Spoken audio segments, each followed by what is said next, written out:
¿Y si te dijera que lo que está ocurriendo hoy entre Israel e Irán no es una simple tensión política? ¿Y si las guerras, los pactos rotos, los discursos de odio, ya estuvieran escritos hace miles de años en las páginas de la Biblia? Este no es un análisis geopolítico, es una mirada profética. Desde Génesis hasta Apocalipsis, las Escrituras hablaron de alianzas, traiciones, guerras y un conflicto final, con Jerusalén en el centro. En este video te voy a mostrar cómo Irán, Israel y muchas de las tensiones actuales no solo cumplen profecías antiguas, sino que podrían ser la antesala del regreso del rey. Prepárate. Lo que vas a escuchar no es casualidad, es un mensaje para los que están despiertos. ¿Y si la guerra que vemos hoy ya fue escrita hace miles de años? En la Biblia, el capítulo 38 de Ezequiel describe un conflicto profético que ha desconcertado a estudiosos durante siglos. Un evento global, en el que varias naciones se unirán para atacar a Israel. Y una de esas naciones es Persia. Persia, hoy, es Irán. Ezequiel no habla de esta guerra como una posibilidad, la presenta como una certeza. Como dice Ezequiel, capítulo 38, versículo 3. Así ha dicho Jehová el Señor: He aquí, yo estoy contra ti, oh Gog, príncipe de Mesec y Tubal. Este Gog, líder del norte, formará una alianza con Persia, Cus y Fut, regiones que hoy podrían corresponder a Irán, Sudán, Libia y otras naciones islámicas. Dice que ellos vendrán como una nube que cubre la tierra, tú y todas tus tropas. Ezequiel 38, 9. Un ataque masivo, coordinado, con un solo objetivo: destruir a Israel. Pero aquí viene lo más impactante.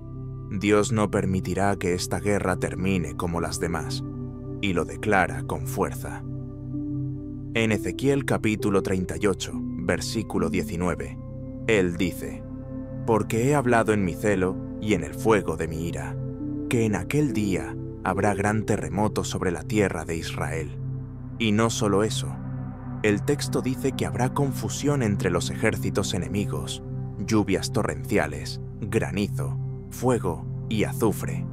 Una intervención sobrenatural jamás vista antes. Muchos creen que esta profecía aún no se ha cumplido y que los conflictos actuales entre Irán e Israel no son simples roces políticos, sino ecos de una guerra anunciada hace más de 2500 años. Y mientras el mundo observa con incertidumbre, las Escrituras parecen hablar con una precisión inquietante. No es fantasía, es palabra escrita, y cada día parece cumplirse un poco más. Durante siglos, Persia fue un imperio poderoso. Hoy conocemos esa tierra como Irán, y aunque el nombre cambió, su presencia profética permanece intacta. En el libro de Ezequiel, capítulo 38, versículo 5, Persia aparece junto a otros países en una coalición militar contra Israel. Este detalle es fundamental, porque muchas de las naciones mencionadas allí no existían con esos nombres en tiempos modernos, pero Persia sí. Y lo más curioso es que Irán sigue siendo, hasta hoy, uno de los países más hostiles contra Israel. Amenazas nucleares, discursos de odio y alianzas con grupos terroristas. Todo eso resuena con una profecía que parece escrita para este tiempo. Y no es la única vez que aparece. En el libro de Daniel, capítulo 10, versículo 13, se menciona al príncipe del reino de Persia, enfrentando a un mensajero celestial. Muchos interpretan esta figura como una potestad espiritual que se opone a los planes de Dios. En otras palabras, Persia no solo aparece en conflictos físicos, sino también en batallas espirituales. Esa misma Persia aparece luego siendo derrotada por Grecia, en una visión que representa el cambio de reinos antes de la llegada de los últimos tiempos. Entonces no es coincidencia. Persia o Irán es una nación clave en el tablero profético, no solo por su ubicación, sino por su papel activo en la historia y en las sombras. Y mientras las tensiones aumentan en Medio Oriente, la figura de Persia reaparece, como lo hizo hace miles de años, no en cuentos, sino en profecías, que hoy parecen volverse realidad. Para entender los conflictos actuales entre Irán, Israel y otras naciones, necesitamos mirar hacia el origen. La raíz de esta tensión no está en el siglo XX, está en el libro de Génesis. Todo comienza con Abraham. Él tuvo 2 hijos, Ismael e Isaac. Ismael, hijo de la esclava Agar. Isaac, hijo de la promesa, nacido de Sara. Dios bendijo a ambos, pero dijo algo impactante sobre Ismael. En Génesis capítulo 16, versículo 12, está escrito: «Será un hombre indómito, su mano contra todos, y la mano de todos contra él, y habitará en presencia de todos sus hermanos».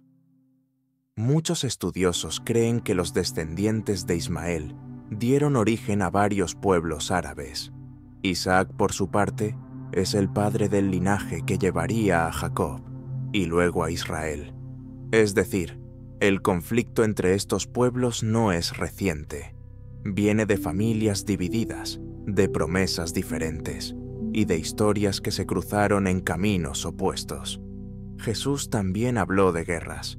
En Mateo capítulo 24, versículo 6, Él dijo: «Oiréis de guerras y rumores de guerras, pero aún no es el fin». Mateo 24, 6. Estas guerras no serían solo globales, sino especialmente en torno a Jerusalén e Israel. Y si volvemos al Antiguo Testamento, vemos que los profetas como Isaías, Jeremías y Zacarías anticiparon conflictos repetidos entre Israel y sus vecinos. Isaías 17:1, Jeremías 49:14 a 16.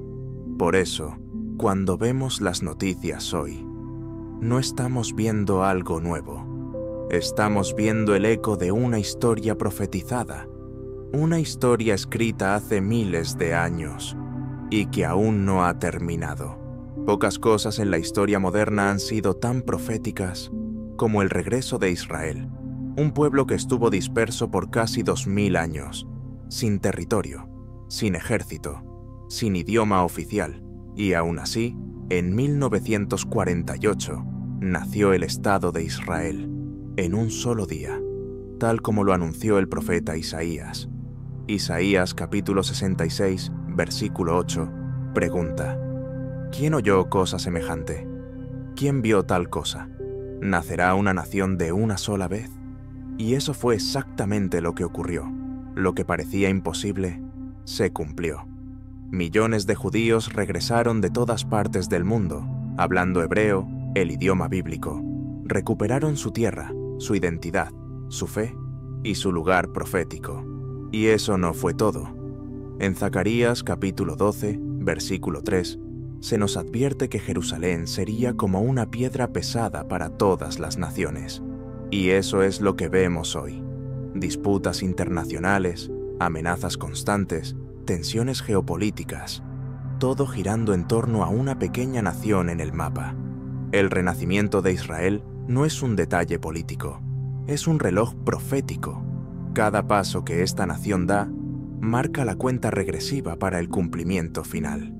Y si Israel volvió, es porque las demás profecías también se están preparando, una por una, como piezas que caen en su lugar. Cuando hablamos de Irán, no solo hablamos de geopolítica, hablamos de algo más profundo, de una oposición que va más allá de los misiles y los discursos, una oposición espiritual. En el libro de Daniel, capítulo 10, encontramos una escena sorprendente. Un ángel es enviado para entregar un mensaje a Daniel, pero es detenido por el príncipe del reino de Persia. Este príncipe no era humano. era una fuerza espiritual que gobernaba esa región, y fue necesario que el arcángel Miguel interviniera para abrir camino. Una batalla invisible, pero completamente real. Muchos intérpretes creen que este pasaje revela cómo ciertas regiones están influenciadas por potestades espirituales que se oponen a los planes de Dios. Y en ese contexto, Persia, lo que hoy conocemos como Irán, aparece como un símbolo escatológico de resistencia. Esa resistencia no ha desaparecido. Hasta hoy, Irán es uno de los países donde los cristianos sufren más persecución. Su gobierno se opone abiertamente a la existencia de Israel y mantiene alianzas con grupos extremistas que rechazan todo valor relacionado con las Escrituras. Por eso, cuando mencionamos a Irán en el contexto profético, no estamos hablando solo de armas o estrategias militares. Estamos hablando de una guerra entre la luz y las tinieblas, entre la promesa y la rebelión, entre el reino de Dios y los reinos que lo desafían. Y si en el pasado Persia intentó detener la revelación, muchos creen que, en los últimos tiempos, intentará frenar la redención. Pero tal como ocurrió en la visión de Daniel, el cielo siempre responderá. Cuando uno observa el mapa, Israel parece un punto, un país pequeño, sin grandes recursos naturales, rodeado por enemigos históricos. Y aún así, permanece.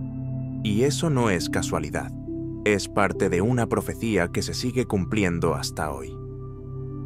En el libro de Zacarías, capítulo 12, versículo 2, Dios dice: «He aquí, yo haré a Jerusalén copa, que hará temblar a todos los pueblos de alrededor». Y en el versículo 3 añade: «En aquel día yo pondré a Jerusalén por piedra pesada para todos los pueblos». Eso es exactamente lo que vemos. Israel es constantemente presionado por todos lados. Ataques desde Gaza, amenazas desde Irán, condenas en organismos internacionales y una narrativa global que lo señala como si fuera el culpable. Pero la profecía ya lo había dicho. Sería una piedra pesada, una nación que molesta al mundo, simplemente por existir. En el Salmo 83 también se menciona una alianza entre pueblos que buscan borrar el nombre de Israel. «Venid», dicen, «y destruyámoslos para que no sean nación». Esa es la esencia del odio espiritual contra Israel, un rechazo que no tiene lógica política, porque no se trata solo de territorio, sino de propósito. Israel no es solo un país, es el reloj de Dios sobre la tierra. Y cada amenaza contra él, cada intento de rodearlo, solo confirma lo que los profetas ya habían escrito hace siglos. Y mientras esa presión crece, más clara se vuelve la señal. El tiempo se está acelerando. En el corazón de todo esto hay una ciudad, pequeña, antigua, disputada: Jerusalén. Muchos creen que las guerras futuras se centrarán en el petróleo, en el poder o en la economía global. Pero según la Biblia, todo converge en Jerusalén. No Tel Aviv, no Nueva York, no Moscú. Jerusalén.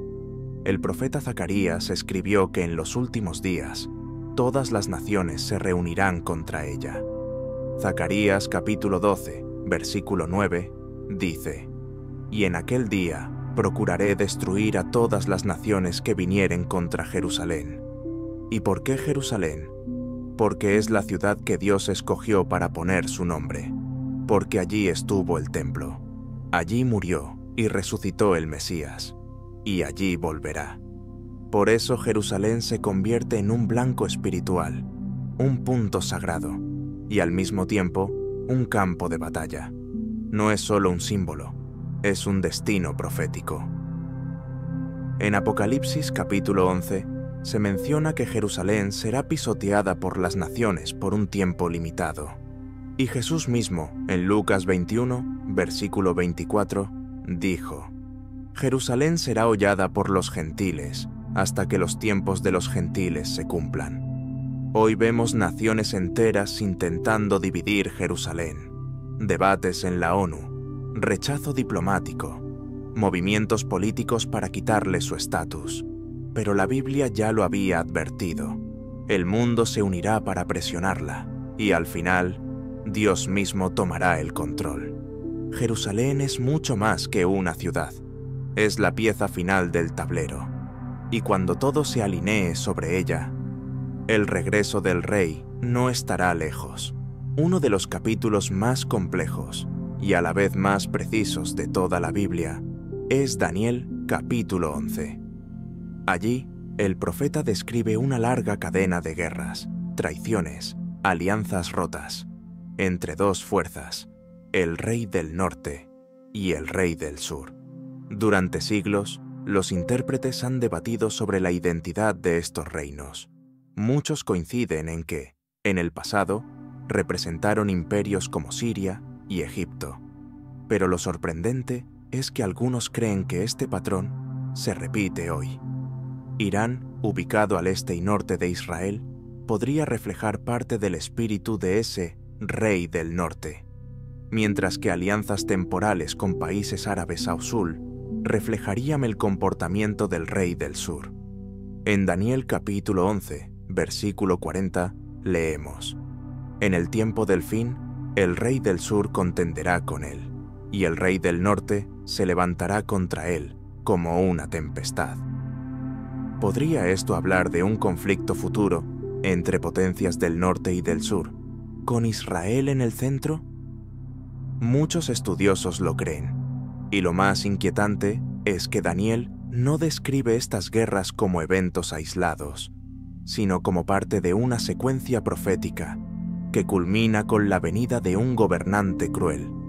Esto hace que Daniel 11 no sea solo historia, sino una advertencia, un espejo profético, un mapa que sigue marcando rutas. En pleno siglo XXI, antes de que Irán se llamara Persia, y mucho antes de que se formara la nación moderna, la región era conocida en la Biblia como Elam. En Jeremías capítulo 49 encontramos una profecía poco mencionada, pero profundamente inquietante. Dios declara juicio contra Elam y dice que dispersará a su pueblo hacia los cuatro vientos. Pero no termina ahí. También dice que pondrá su trono en Elam y que en los últimos días restaurará su destino. Esto tiene implicaciones proféticas enormes. Primero, porque Elam corresponde geográficamente al suroeste del actual Irán. Segundo, porque esta profecía habla de destrucción y de restauración. Muchos estudiosos creen que Elam representa o simboliza una parte espiritual del Irán moderno, una nación que será sacudida, expuesta, pero también transformada. Y eso es exactamente lo que algunos reportes ya muestran. Hoy, el Irán oficial parece endurecido contra todo lo que viene de Israel, pero en silencio, miles de iraníes están conociendo a Jesús. En secreto, el Evangelio se expande entre el pueblo persa. Y puede ser ese el principio del cumplimiento de la segunda parte de la profecía, la restauración espiritual de Elam. Irán no es solo una amenaza militar, es un territorio en disputa espiritual, donde el juicio y la esperanza están profetizados en el mismo capítulo. Y eso cambia por completo la manera en que vemos a esta nación. En el fondo de muchos conflictos contra Israel, hay algo más que política. Hay una raíz espiritual y ancestral. Una enemistad que comenzó con un solo hombre, Esaú. Edom, descendiente de Esaú, fue enemigo de Jacob desde el principio, y esa enemistad nunca desapareció. En el libro de Abdías, capítulo 1, versículo 10, el profeta dice: «Por la violencia contra tu hermano Jacob, te cubrirá vergüenza, y serás cortado para siempre». Edom no solo se opuso a Israel, se alegró cuando fue atacado, se unió a alianzas para destruirlo. Y eso es lo que el Salmo 83 revela con claridad: una conspiración de pueblos para borrar a Israel de la faz de la tierra. Han dicho, venid y destruyámoslos, para que no sean nación y no haya más memoria del nombre de Israel. Entre los nombres mencionados en esa alianza están Edom, ismaelitas, Amalek, filisteos, nombres antiguos que hoy muchos asocian con regiones árabes modernas. ¿Será coincidencia que esas mismas regiones sigan rodeando a Israel con odio y amenazas? La Biblia no solo describe estos pueblos como enemigos antiguos, los presenta como parte de un mismo espíritu, un rechazo profundo a los planes de Dios sobre su pueblo. Y aunque los nombres cambien, el espíritu permanece. Pero la Escritura también es clara. Dios no ha olvidado el daño causado a su pueblo, y en el tiempo señalado, responderá. Por eso, entender la raíz del odio es entender la raíz de la profecía, porque los enemigos de Israel no nacen de un tratado político, sino de una guerra espiritual que comenzó con la promesa y sigue viva hasta hoy. Aunque muchos se enfocan solo en los textos antiguos, Dios nunca dejó de hablar. A lo largo del siglo XX y XXI, varias voces cristianas, pastores, profetas, autores, han advertido que el conflicto entre Israel y sus enemigos no es solo político, es espiritual y es profético. Una de esas voces fue Corrie ten Boom, sobreviviente del Holocausto. Ella dijo que el pueblo judío tenía un papel clave en los últimos días y que Dios no permitiría que Israel fuera destruido por sus enemigos. Otro fue David Wilkerson.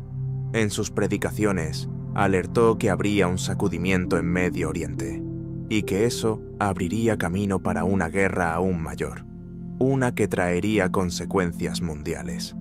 Hal Lindsey, autor de La agonía del gran planeta Tierra, predijo que Irán jugaría un papel central en una coalición contra Israel, basado en Ezequiel 38.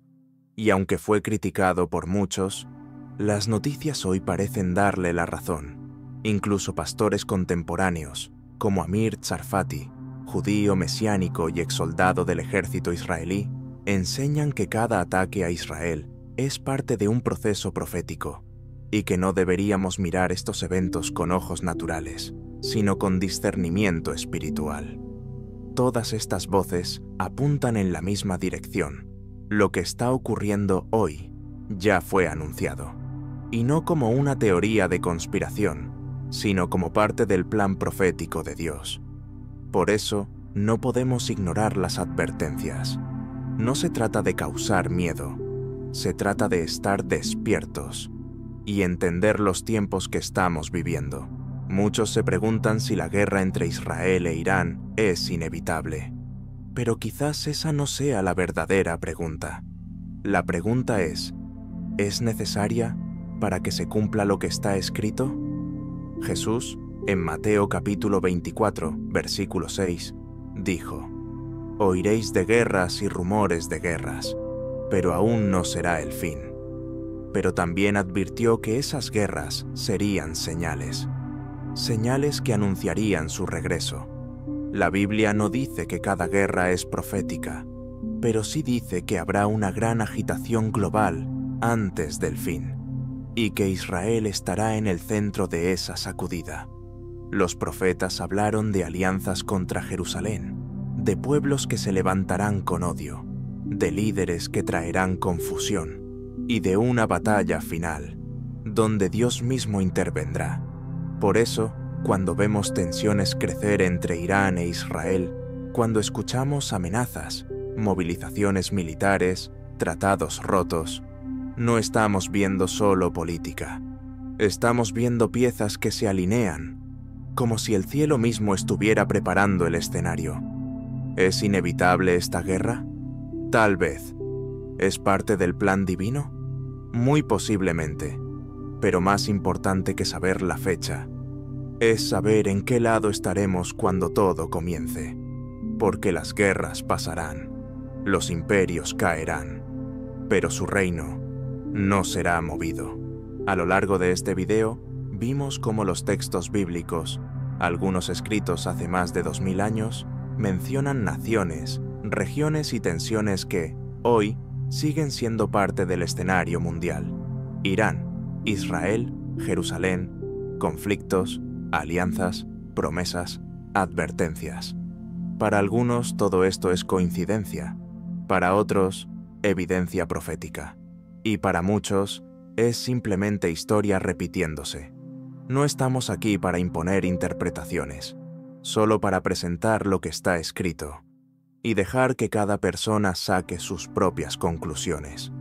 Porque, más allá de creencias o posturas, lo que no se puede negar es que hay un patrón, y que lo que fue dicho, cada vez, se parece más a lo que estamos viendo.